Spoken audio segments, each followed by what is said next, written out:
Hello दोस्तों, तो स्वागत है आप सभी का फिर से मेरे यूट्यूब चैनल BS खडोलिया पर। तो अब जैसे एग्ज़ाम का सीज़न तो आ ही रहा है, तो हर पेरेंट्स यही चाहता है कि उसका बेटा या बेटी क्लास में अव्वल आए और उसके मार्क्स अच्छे आए।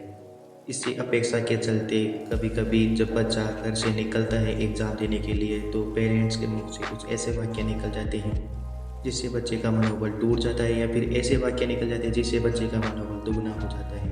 तो आज हम यही बताने वाले हैं कि जब बच्चा एग्ज़ाम देने निकले घर से, तो उसे ऐसे क्या वाक्य बोलने चाहिए जिससे कि उस पर सकारात्मक प्रभाव पड़े और वह पढ़ा हुआ भी सब याद रहे, जिससे वह एग्ज़ाम में अव्वल आए और जितना उसने पढ़ा है वो अपने पूरे कॉन्फिडेंस से वह एग्ज़ाम दे पाएगा और उसका पूरा एफर्ट एग्ज़ाम में ही लगेगा। जैसे हम उसको नकारात्मक वाक्य बोल देते हैं तो उसका कॉन्फिडेंस लेवल कम हो जाता है और वो जो पढ़ता है उसमें भी पूरा कॉन्फिडेंस की कमी हो जाती है और फिर उसमें भी एग्ज़ाम में वो पूरा एफर्ट नहीं लगा पाता। तो सबसे पहले हम यही बताएंगे कि ऐसे कौन से वाक्य नहीं बोले जिससे बच्चे का मनोबल कम हो और एग्ज़ाम में वह कम मार्क्स आए। तो हम सबसे पहले यही बताएंगे कि ऐसे कौन से वाक्य नहीं बोलने चाहिए। सबसे पहले तो ये भ्रम में डाल देना।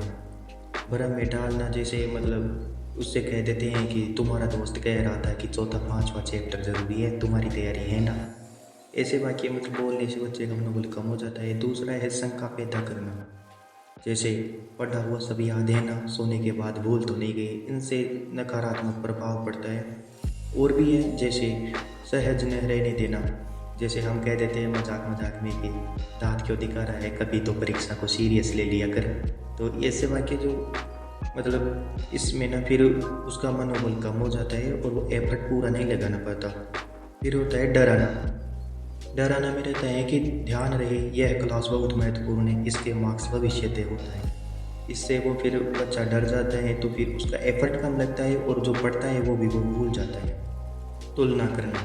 अब जैसे हम करते हैं कि शर्मा जी का बेटा बहुत तेरे से ज़्यादा कितने नंबर आए थे, तेरे कितने आए हैं, ऐसे मतलब ऐसे तुलना नहीं करनी चाहिए। इससे भी मनोबल कम हो जाता है। हतोत्साहित करना। जैसे हम प्रोत्साहित करने के बजाय कुछ वाक्य ऐसे हो जाते हैं, बोल जाते हैं मुँह से, जिनसे बच्चा हतोत्साहित हो जाता है, वो एफर्ट पूरा नहीं लगा पाता। इससे तो कोई उम्मीद ही नहीं है मुझे, पास हो जाए बस, ऐसे वाक्य। और धमकाना। जैसे अच्छे नंबर नहीं आए तो स्कूल से नाम कटवा दूंगा, ये एहसान जताना। इतने पैसे खर्च कर रहे हैं, अपनी ज़रूरतों में कटौती करके तुम्हें पढ़ा रहे हैं, पर तुम्हें क्या फ़र्क पड़ता है। ऐसे और खुद से दूर करने की धमकी देना। इस बार परिणाम अच्छा नहीं आया तो हॉस्टल भेज देंगे। ऐसे मतलब ये नकारात्मक वाक्य हैं, इनको नहीं बोलने चाहिए। वैसे तो कोई भी पेरेंट्स बच्चे पर नकारात्मक प्रभाव पड़ने वाले वाक्य नहीं बोलना चाहता, परंतु अपेक्षाओं के चलते ऐसे वाक्य मुंह से निकल जाते हैं जिससे बच्चा नकारात्मक प्रभाव पड़ता है। अब हम देखते हैं सकारात्मक वाक्य जिससे बच्चे पर सकारात्मक प्रभाव पड़े। मैं जो बता रहा हूँ, बच्चे को वो वाक्य बोलने पर उसका मनोबल दुगना होगा और वह पूरा एफर्ट, उसने जितना पढ़ाई की है वो पूरे एफर्ट से एग्ज़ाम दे पाएगा और उसके मार्क्स अच्छे आएंगे। तो जो हम पहले बोलते हैं वो है परीक्षा हॉल में सिर्फ पेपर पर ध्यान देना, परिणाम की चिंता को साइड में रखकर पेपर हल करना। और दूसरा जो खुद पर विश्वास रखो, तुम अच्छा कर सकते हो। और तीसरा, हमें पता है तुमने पर्याप्त मेहनत की है, बिल्कुल मत घबराओ, हमें विश्वास है तुम जीवन में बहुत आगे जाओगे। देखो, परीक्षा को लेकर ज़्यादा चिंता नहीं करना चाहिए, परीक्षा होती रहती है, इसीलिए ज़्यादा मत सोचो। हमारा आशीर्वाद तुम्हारे साथ है, ईश्वर तुम्हारी सहायता करेगा।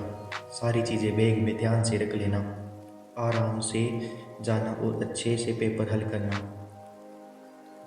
ये सभी थे सकारात्मक वाक्य जिससे बच्चे का मनोबल दुगना होता है और वो एग्ज़ाम ज़्यादा एफर्ट से दे पाता है। माता पिता की कही हुई हर छोटी से छोटी बात भी बच्चे के मन पर काफ़ी प्रभाव डालती है। यदि आप इसे सकारात्मक शब्द कहेंगे तो उसकी ऊर्जा दुगनी हो जाएगी, निश्चित होकर परीक्षा देगा। ये थे हमारी आज की वीडियो। यदि आपको पसंद आई हो तो लाइक करें, शेयर करें, कमेंट करें और यदि चैनल पर न्यू है तो चैनल को सब्सक्राइब करें। Thanks for watching.